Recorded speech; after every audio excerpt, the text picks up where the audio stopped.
How to adjust individual sound pad levels. Press the menu button located here, then use the up and down to select the sound pad.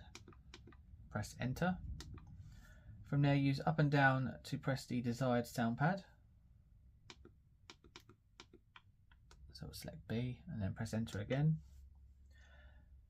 From there use the up and down buttons to select level and press enter. And from there you can use the up and down buttons to adjust the level for the chosen sound pad, and it can be set anywhere from -48 decibels up to +10 decibels. When you're finished, press the enter button and then press the menu button continuously to return to the home screen.